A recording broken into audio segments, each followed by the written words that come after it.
beloved Boss Mike Cervera.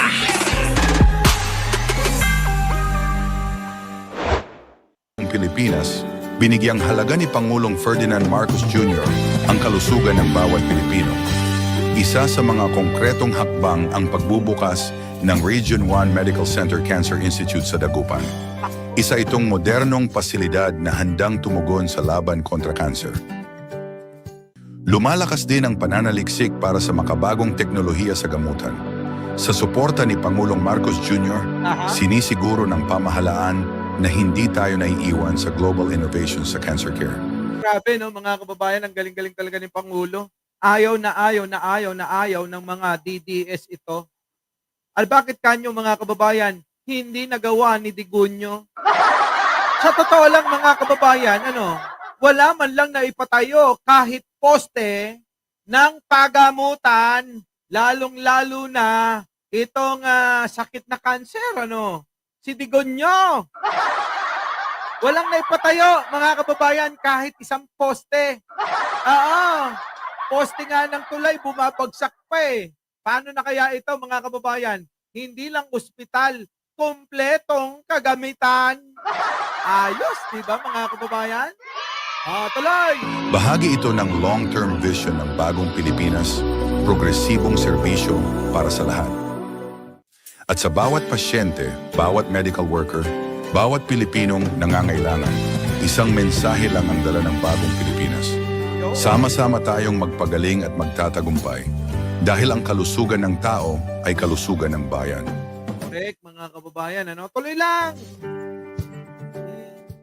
Hindi na kailangang bumiyahe pa ng Maynila para magpagamot. Sa bagong cancer center sa probinsya, mas mabilis na ang serbisyo, mas magaan ang proseso. Isa itong patunay na ang bagong Pilipinas ay para sa bawat sulok ng bansa. Correct, mga kababayan. Bawat sulok ng bansa, mga kababayan, siniserbisyuhan ni Pangulong Bongbong Marcos. Hindi ho pinapatay. Si Pangulong Bongbong Marcos, bumubuhay kahit na malala na ang karamdaman. Yung isang naging presidente nyo, nako, mga kababayan, kahit malusog ka, kahit walang sakit ka, papatayin ka. Diba? Tuloy! Hindi lang para sa iilan. Isinusulong din ng administrasyon ang mga bagong urgent care and ambulatory service o BUCAS centers sa iba't ibang panig ng bansa. Dito pwedeng magpa-check up, magpabakuna at makakuha ng serbisyong medikal kahit walang malaking gastos. Kita nyo, mga kababayan, Hindi lang pisikal Kompleto kagamitan, mga kababayan, hindi tulad sa Caloocan. Tuloy! na gamutan ang layunin ng bagong Pilipinas, kundi ang pagbibigay ng dignidad at pag-asa. Para sa mga anak na umaasa, para sa magulang na nagdarasal, para sa bawat Pilipinong may pinagdadaanan, narito ang gobyernong kaisa mo sa laban. Dahil sa mga programang ito, lumalawak ang access sa dekalidad na healthcare. Komunidad na noon ay walang serbisyong medikal, ngayon ay may cancer center, may BUCAS, may tulong mula sa DOH. Ito ang DOH, nabanggit, mga kababayan, kung noong panahon ni Digong, ang DOH, mga kababayan, puro nakaw-nakaw lang. Ngayon, hindi! Lahat, mga kababayan, na serbisyo medikal na kailangan ng mamamayang Pilipino, abay tinataguyod at pilit tinatayo sa lahat ng kapuluan ng Pilipinas. Wala pong iba kung hindi po si Pangulong Bongbong Marcos lang ang nakagawa niyan sa sa mga panahon ngayon. Noong panahon ni Digong, mga kababayan, sabi ko sa inyo, kahit isang poste, wala. Kahit isang bubong, kahit isang yero, wala. Pulos! Tuloy! bagong Pilipinas na may malasakit sa bawat mamamayan. Hindi lang pasilidad ang inuna. May Cancer Assistance Fund din na maaring ma-avail sa DOH-accredited hospitals. Kita nyo, mga kababayan, hindi lang ho yan. Pati sa DOH, mga kababayan, pwede ho kayong humingi ng tulong pinansyal. Hindi na ho sa DSWD, hindi lang ho doon. Hindi lang ho sa PCSO. Kita nyo naman ang PCSO mga kababayan, grabe yun. Kahit bagyo, kahit hindi kaalyado, kahit hindi nanalo ang mga manok o pambato ni Pangulo sa kanilang mga lungsod, walang pinipili. Serbisyo hanggang sa dulo. Grabe, no, mga kababayan, tindi. Tapos ayaw nyo ng Pangulo na ganire. Tinatawag nyo weak leader? Nako! Weak leader pa ba yan? Halos yung mga magkakampi, nakulong na lahat yan. Ang tuloy. Hanggang 150,000 piso ang maaring matanggap ng pasyente. Isang 150, mga kababayan, 150. Oo. Ang pwede nyo hong makuha o maibigay na tulong nila. Nako, mga kababayan, naalala ko tuloy yung 10K. Pinangako yun. Alang-alang sa boto nyo. Pinangako ang alin, mga kababayan, serbisyo daw na hanggang 3 buwan at 6 na buwan, abay, magiging maginhawa na ang bayan. Pero ano nangyari? Nga! Tuloy! malaking ginhawa sa gitna ng gamutan. Para sa mga kababaihan, libre na rin ang HPV vaccine mula sa DOH.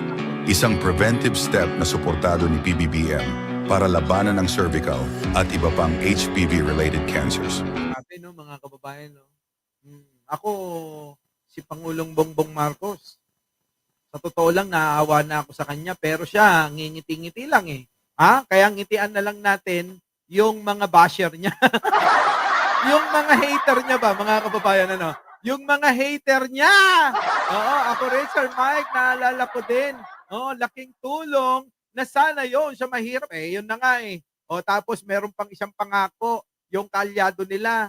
Singilin nyo ha? Alin yun, Boss Mike, yung sisingilin? Yung 2,000 daw pababa, libre na kuryente nyo ha? Baka makalimutan nyo yan. Sige tuloy. Sa pagkakaroon ng kompletong serbisyong onkolohikal, mula chemo hanggang palliative care, nakakabawas ito sa bigat ng pasyente at pamilya. Ang makabagong kagamitan at serbisyong hatid ng bagong Pilipinas ay literal na nagbibigay pag-asa sa mga naghihirap. Correct, mga kababayan. Oo, literal po yan na nagbibigay pag-asa sa mga taong akala na nila ay wala na hong pag-asa pa na gumaling sila. Pero ngayon, mga kababayan, talaga naman, Talaga naman, ang Pangulong Bongbong Marcos ay pilit humahabol sa mga teknolohiya pang-medikal. Tulad ng ibang bansa. Grabe, oo. Sa ibang bansa, mga kababayan, laging pinagmamalaki ng mga OFW nating mga kababayan. Ano sabi nila? Dito sa amin, sa Ganere, sa Japan, sa UK, sa Amerika, Canada, at kung saan-saan pa, mga kababayan, ng parte ng Europa. Nako, mga kababayan, libre! Oo, ang serbisyong medikal. Napilit po na na ginagawaan ng kaparaanan para maibigay sa ating mga Pilipino ni Pangulong Bongbong Marcos na hindi nagawa ni minsan kahit man lang sana.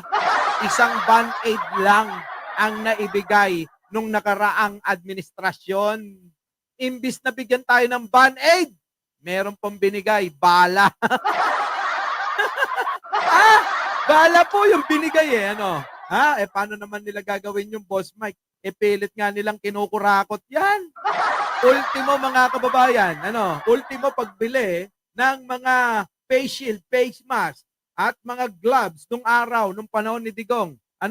Abay pinagkakitaan? Oo, pinagkakitaan nila ng husto. Grabe, Mga matindi.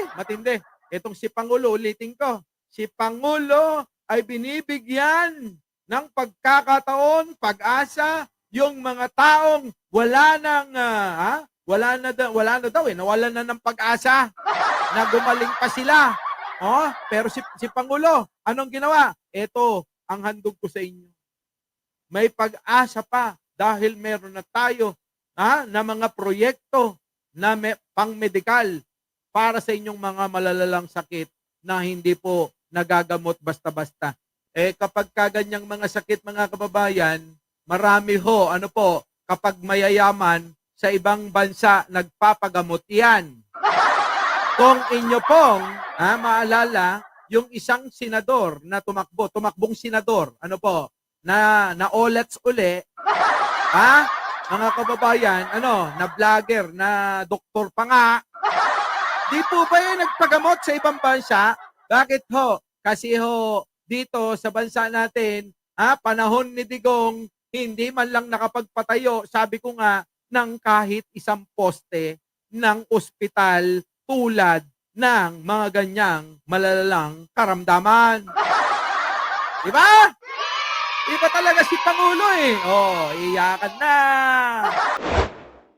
Our beloved Boss Mike Cervera.